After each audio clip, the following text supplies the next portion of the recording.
watching the most unique automotive channel on YouTube, the Hoosier Garage. All right, so here is the first beam that I built back in the summer, and I kind of felt my way through it. I wasn't sure exactly what I was going to do. I had the concept, and the main concept was this overall shape and this lipping out a little bit and having these bump downs, because this is facing up obviously, and having these lights on the ends of each one. So the wall will be here, and having the textured vintage plexiglass in there, okay?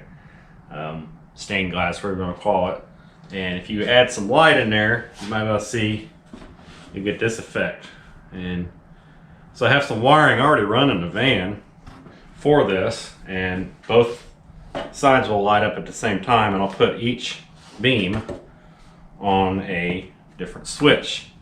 Well, I've got the first beam made. I got to make the other one, which is right here, and I have some of the pieces that I've already pre-cut for. We'll have to cut more, but they will go on here like a veneer almost.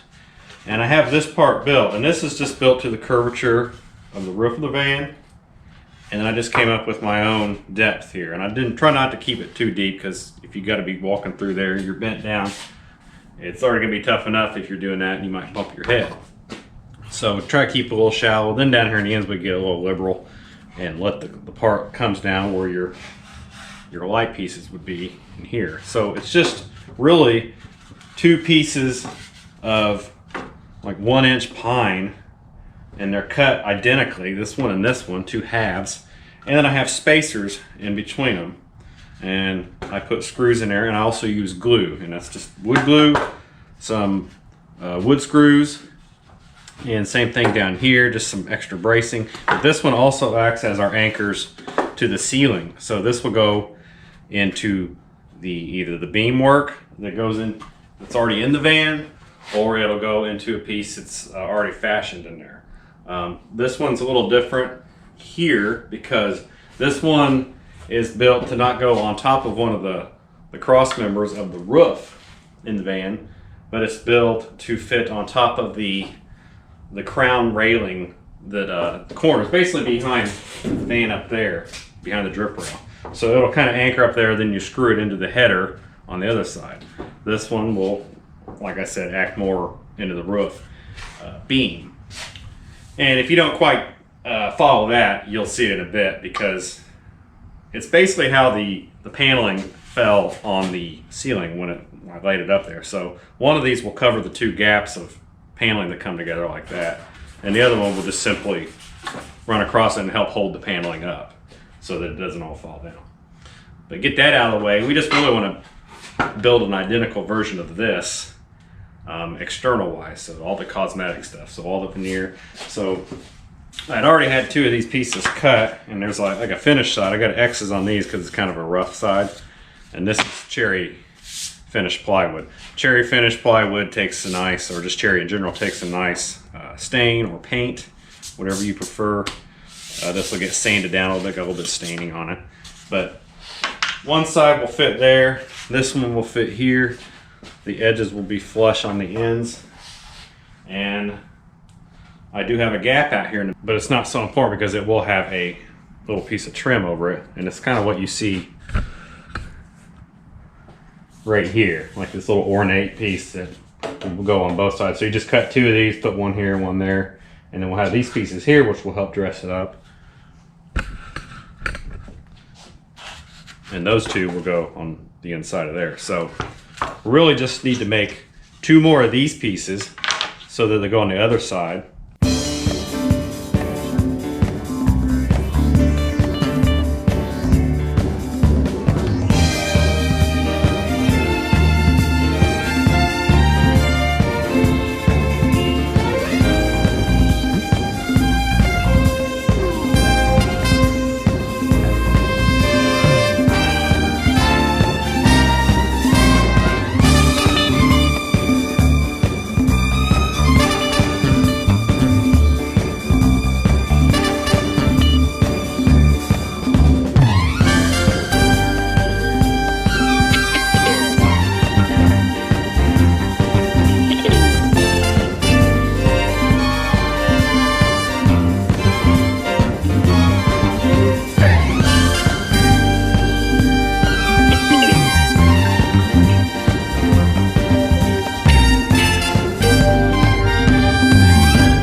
work, you saw us starting to cut these shell pieces out that'll wrap around the structure here. I already had these cut out. These will ultimately get the design cut in them for where our glass, which are pre-cut here. I did these. They'll be behind there. So I'll do that last when I get everything together. I'll show you how kind of tedious that is. So we got both of those. You got these two pieces, which will go in the center underneath right here. You got these two little ornate pieces. They're identical, one on this side, one on the opposite side. And then you have these two runners here. I cut those out. They are the bottom pieces that will kind of be the base there. And like I said, these here, they'll go over top of that and kind of give it a little decorative look. So all the pieces are cut. Now we might have to, you know, kind of massage the edges around a little bit and stuff, but they're pretty much ready to start building our piece. Now, this wasn't as easy on the first one because it was like trial and error. I was not really sure. This wasn't in the original thought. It kind of came to be at the end when I decided it just needed a little bit more decoration there. But once I built that one, I was happy with it. It was just a matter of using, you know, templates and just cutting everything up and having it ready like a pre-made kit. That helps because this frame is identical to that one, and it's got the same sizes and angles and all that stuff. So you can kind of do a little bit of a mass production that way with it. The jigsaw can be a little touchy and wants to go off, but if you kind of stay steady on your line, it's not too bad. I think one of these I'll have to give it a little bit of a massage, a little trim, but nothing major. A lot of it will get sanded when it's all together. So I'm going to start laying it out and see how it looks. Primarily, I think I will start with the one pieces here. I'll start with these, and I'll glue along these edges here, and then use some small, like brad-like nails. I'll put these pieces in, and then I'll start building everything around it. Anything here that needs to be trimmed, I'll trim it, it'll fit, and then we'll just go from there with all the other pieces. These, obviously, these little ornate pieces, they will be last. So we want to get the main run of the whole, you know, encapsulation of this frame done first.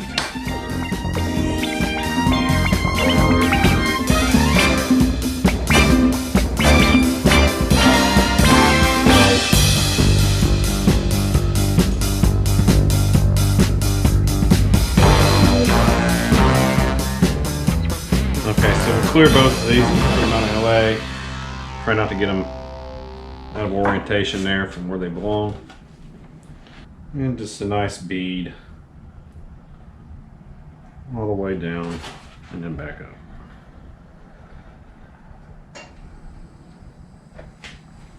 Same thing on the other one.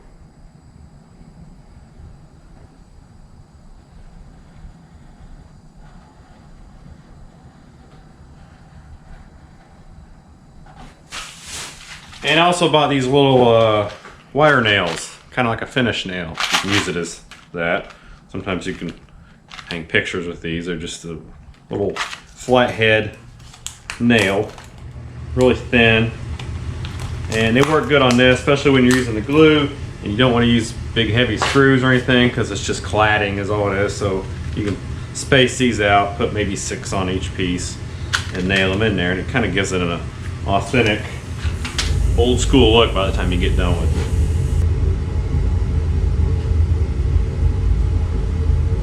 So I'm going to set that one on there, set the other one on as well.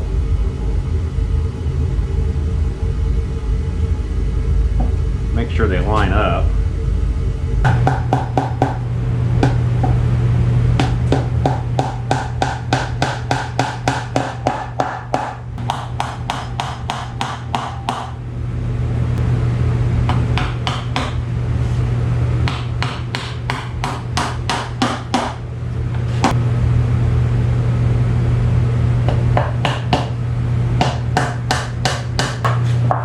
So we have this, and the glue's going to dry real good under there, and the nails hold it in, so it's double whammy on that.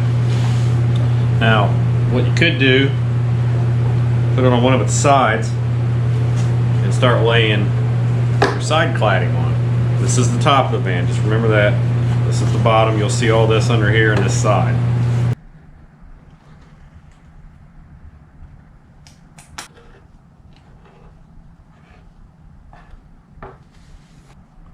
And it's okay to move it around a little bit, something like this.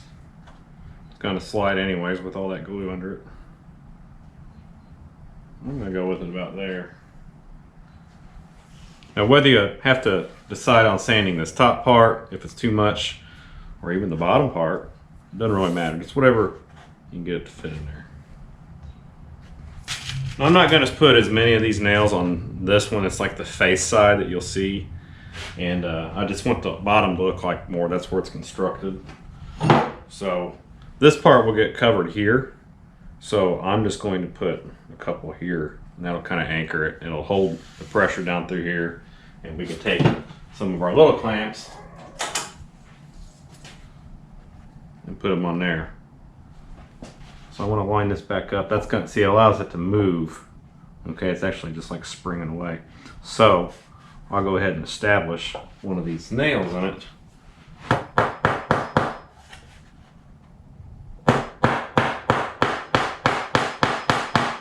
Like that. Okay, now if it makes it move the other direction, just something like that, you might want to put a couple more clamps on it. So keep your eye on that. In this case, I'm just going to put another one right down here in the corner. Anchor to it.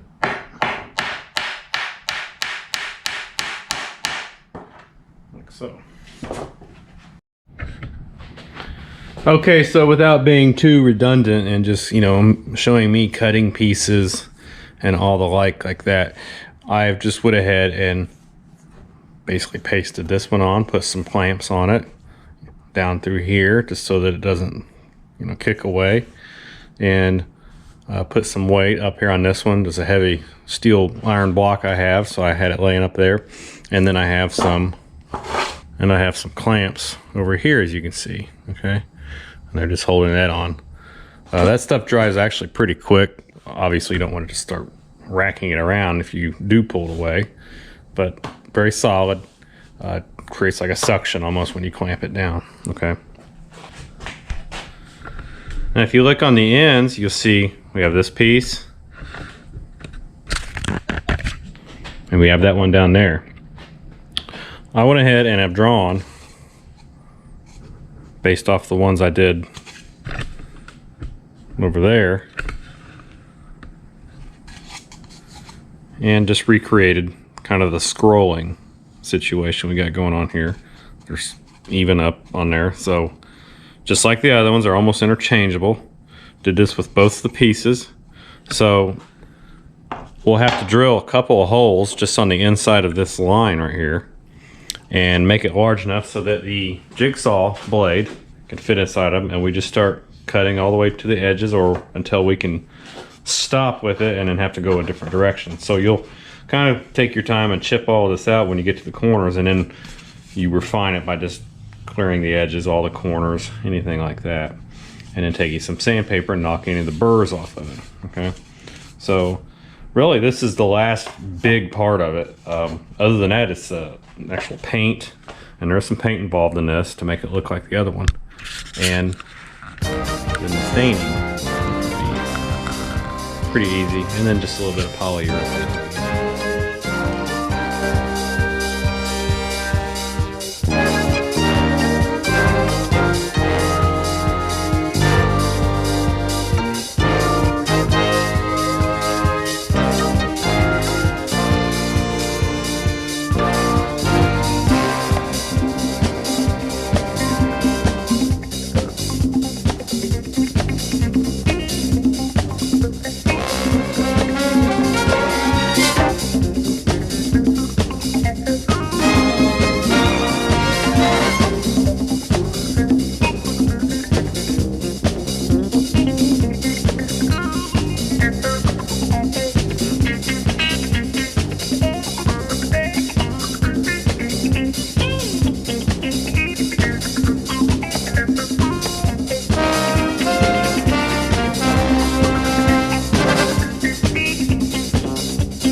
Okay, now we're picking this back up about a week later. The tape you see on here is pretty simple. I just have these small dowel rods that I use, and you could do, if you're doing something like this, you could do this any way you want. I'm not as good of a woodworker as, say, my dad. He could make these edges come up really sharp and have a nice roll to them or something to that effect. I was doing this more basic, with just basic cuts. This panel here was a little narrower than coming all the way out, and this one didn't quite go that way. So as kind of a filler, I bought these little dowel rods, just wood dowels. I think I got these at a Meijer, you can probably Walmart, something like that, or just a hardware store. And they're just little sticks of wood that are round. And I was able to put them down through here as filler. Okay, now, if you're a little uneven like mine is, it drops here and it comes up a little higher. So you can take your sandpaper and just roll that edge a little bit, which I need to do next. I need to take this tape off. But what I did here was I laid them in there, I glued them, and I taped them to put some pressure on them. But then I'll go through and I can sand this down with like some 180, you know, something not too abrasive, but enough to take that down. And I just did it through these gaps here, the gaps here, and all the way up through here, okay? And that's all I did. And I did that on this one originally too. So it has this really antique-y look after you get done with the finish. Now the blacking that you see is intentional. It didn't look that way at all when I started with the stain, but the blacking is purposeful, and that'll help tie a lot of this together here, and we'll show you that in a bit. So it's just kind of like you're taking all the highlights or the edges and blacking them to give them like an antique kind of a look. So okay, so we just went through and sanded all this. I use actually our block with some 180 on it and rolled these corners. That way they feel nice and flat and they roll really nice. So we're in good shape there. And I wiped it down and I'm actually starting to apply this stain, okay? And what this is Minwax Early American 230. That's the number on it. My dad suggested that so that it would have a nice, kind of a vintage look, has a nice color. And when you're trying to duplicate something that looks like it's from this earlier era, being the van, you know, 70s, when all this stuff was customized, people was kind of sticking to tradition, really. So they would do things that was just had a nice look to it. Our paneling inside that's fake, you know, it has like a walnut look to it, and this has a good match to that. So that's why we're using this.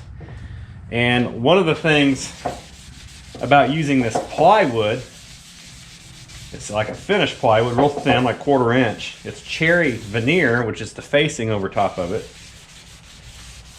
Is when you cut these kind of intricate angles and curves and stuff, you might get into actually chipping the veneer away.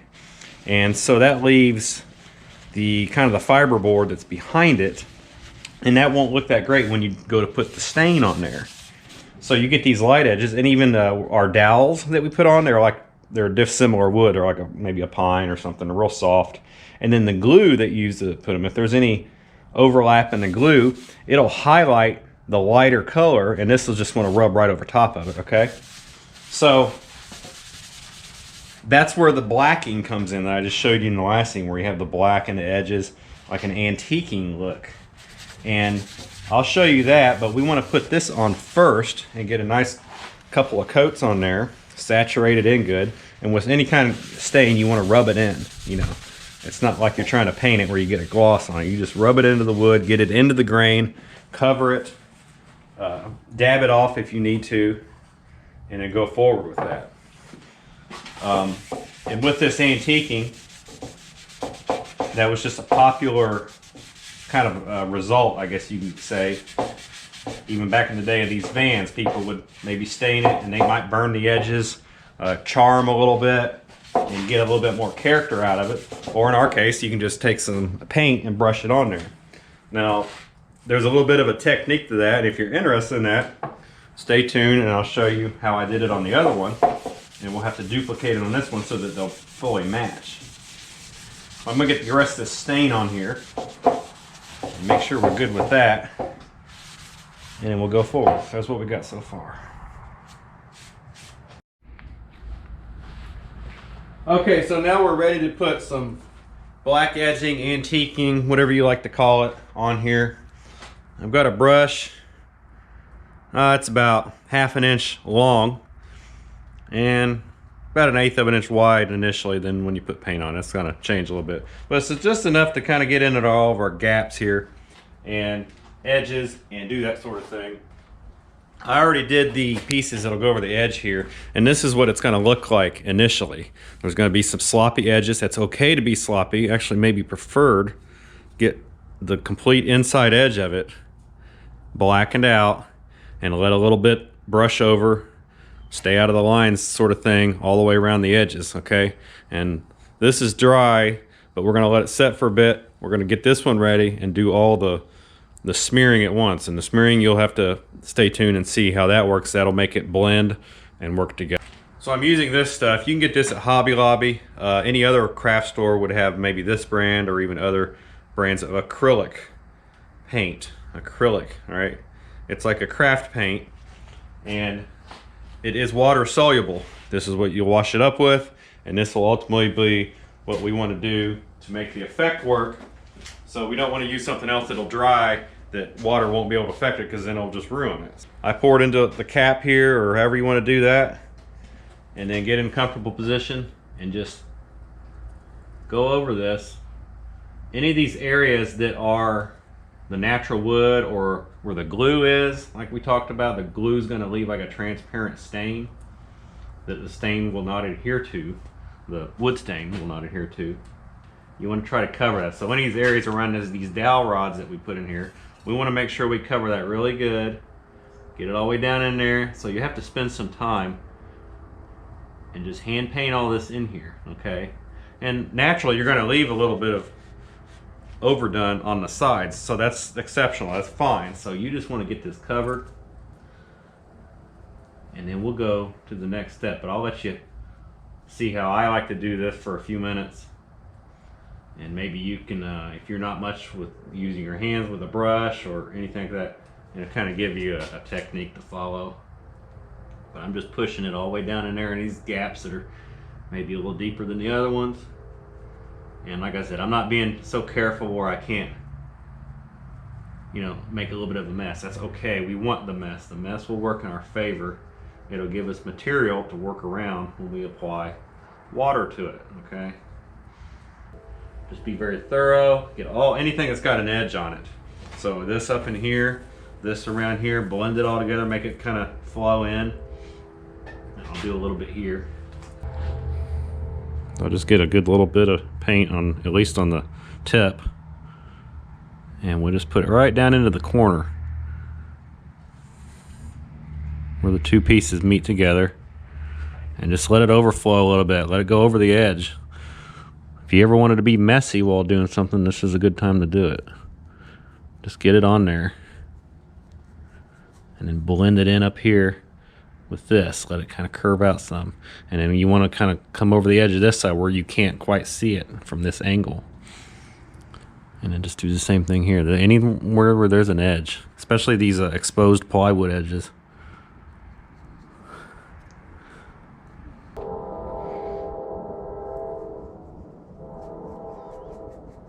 I'm gonna let it kind of come over this edge and then this edge down here, because you're gonna have to go both ways with the effect.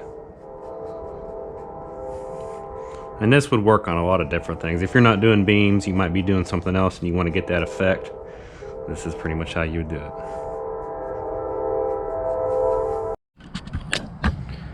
All right, so I've been working a little bit on this, antiquing, so to speak.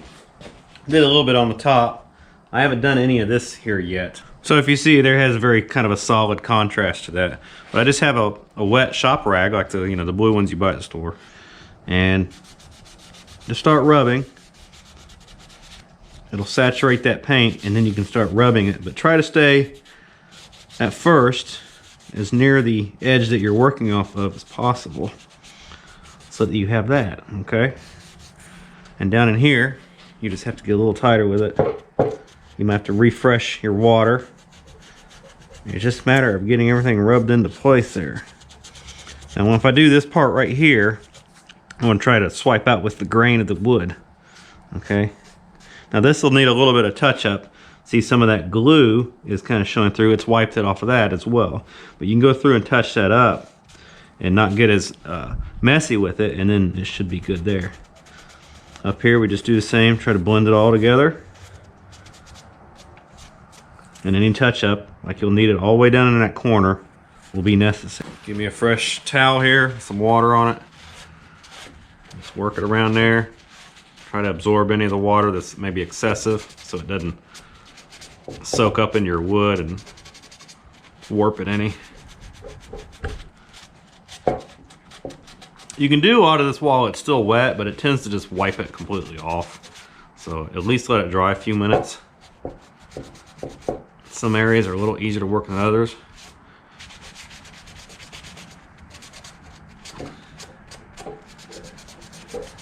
And you're just trying to even everything out. If you have to blend it back into the rest of the wood, like over here, that's fine too. And just remember, you can touch it back up in there. You're eventually gonna have to put a polyurethane type of clear coating over it, so it'll be fine, even though this is acrylic. It'll seal it in, and you should be ready to go. But we got a few areas like that. I had to do it on the other one. You just touch it up with an even smaller brush if you have it, and you don't have to be as messy, and you can cover that stuff back in.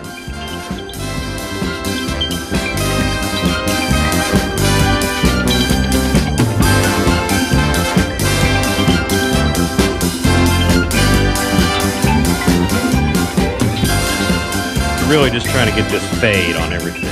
If it looks too solid, you're just gonna keep getting it till it gets wet enough. You can just smear it around, move it around, and then it should be good.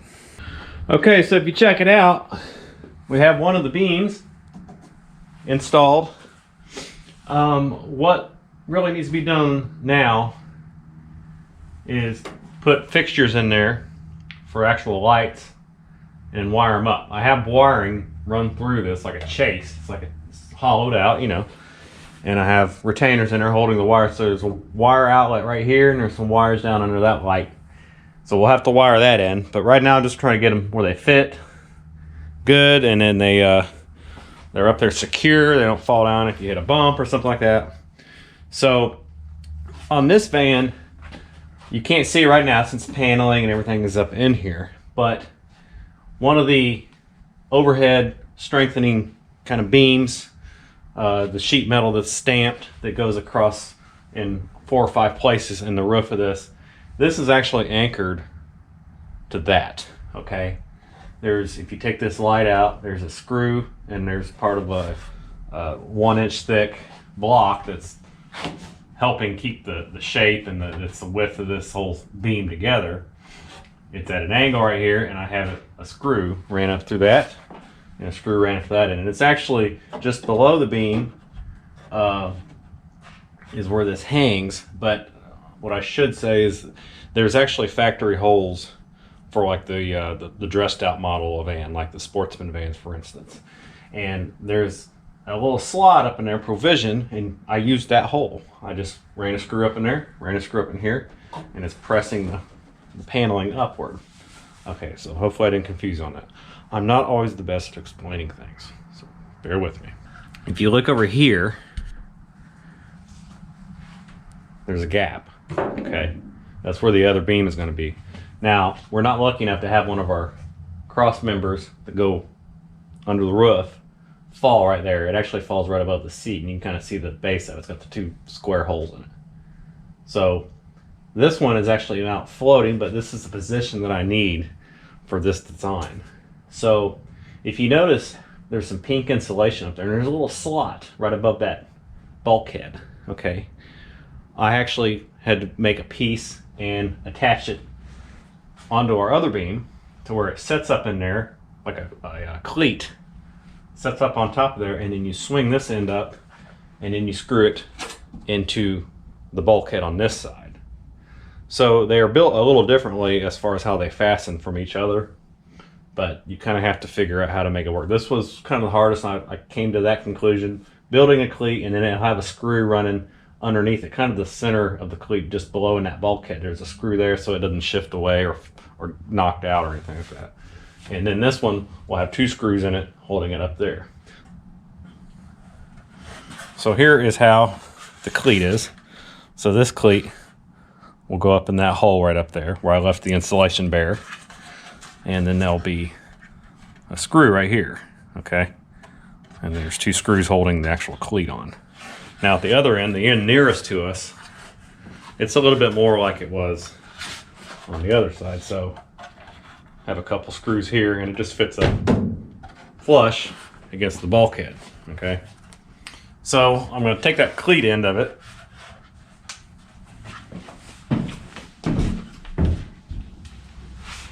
and have my drill ready. It might be a little tough because the paneling is going to provide some resistance to this, and you want it kind of taut up there anyway, so you want it a little tight. So we're going to see how easy it fits. So there's the cleat sitting up there. I don't want to pull it out or it'll fall. So I'm going to apply pressure towards that driver's side.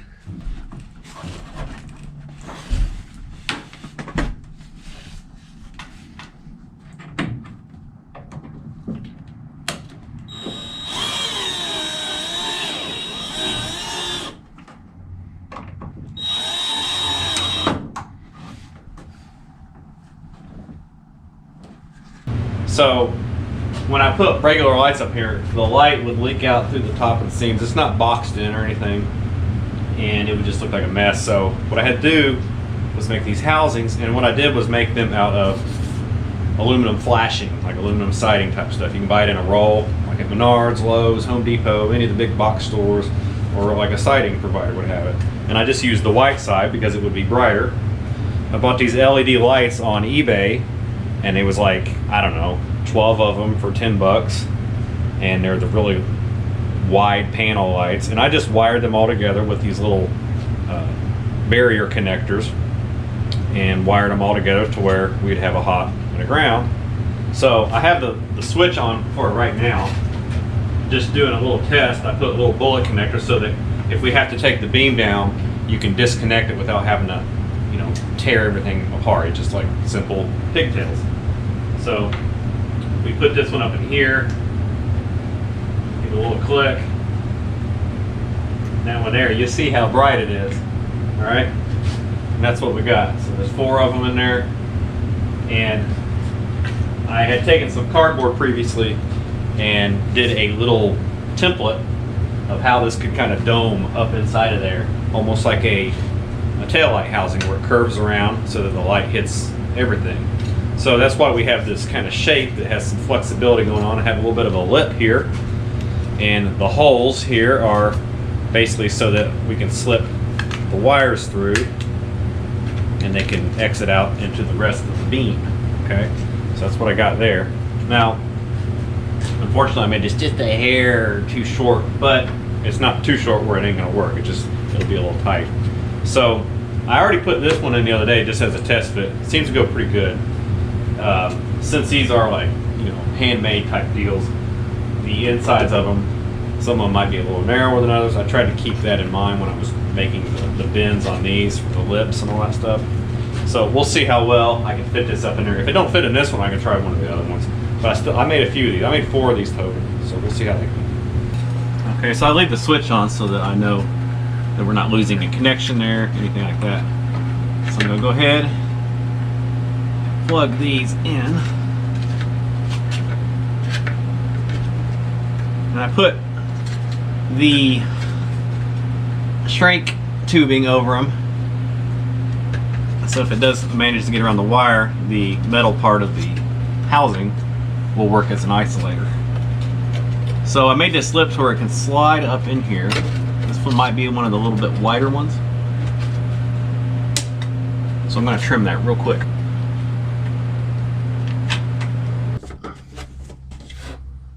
I want that to kind of fit like that, just like a cup shape. It's a little hard to get it precisely, but in here I like to take, if I have it available, just take the little corner and fold it over. This I'm going to pull it down so it fits against this a little better, and we should be pretty good. Just like that.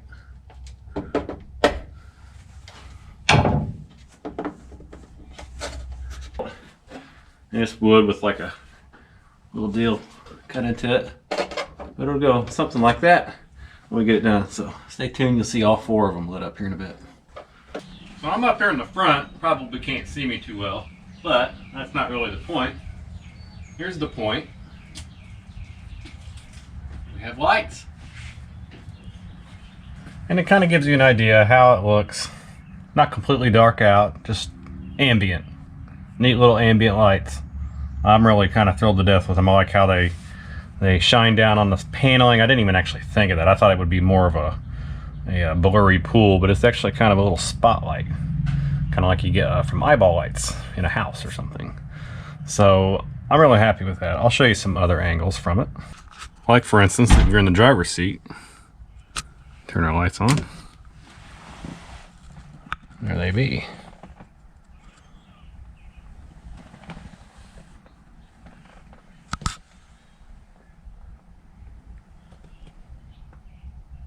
Then if you come around to the side, you can see them from this perspective.